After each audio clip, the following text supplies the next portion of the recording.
If this case makes anything clear, it is that the bargain that has been offered to religious conservatives for years now is a bad one. It's time to reject it. The bargain has never been necessarily explicitly articulated, but religious conservatives know what it is.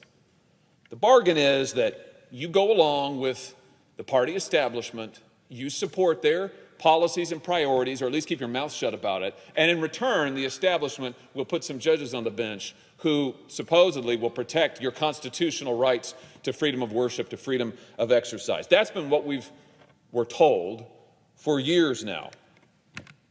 If we were told that we're supposed to shut up while the party establishment focuses more on cutting taxes and handing out favors for corporations, multinational corporations who don't share our values, who will not stand up for American principles, who are only too happy to ship American jobs overseas, but we're supposed to say nothing about that. We're supposed to keep our mouths shut because maybe we'll get a judge out of the deal. That was the implicit bargain. We're supposed to keep our mouths shut while the party establishment opens borders, while the party establishment pursues ruinous trade policies. We're supposed to keep our mouths shut while those at the upper end of the income bracket get all of the attention, while working families and college students and those who don't want to go to college but can't get a good job, while they get what? What attention? Workers, children. What about parents looking for help with the cost of raising children? Looking for help with the culture in which they have to raise children, looking for help with the communities, rebuilding the communities in which they must carry out their family life. What about college students trying to find an education that isn't ruinously expensive and then figure out some way to pay back that ruinous debt? What about those who don't have a college degree and don't want one but like to get a good job? What about them?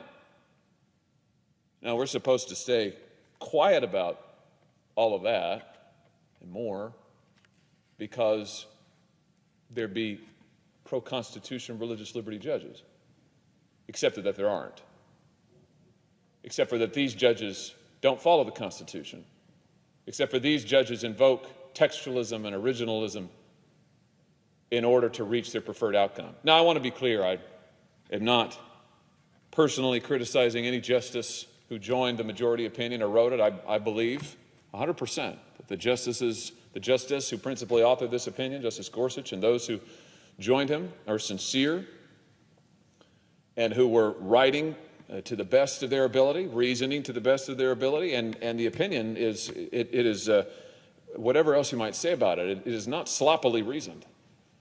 Now, I think that they were doing what they thought was best and using all of the skills and gifts that they had. No, I question how we got here.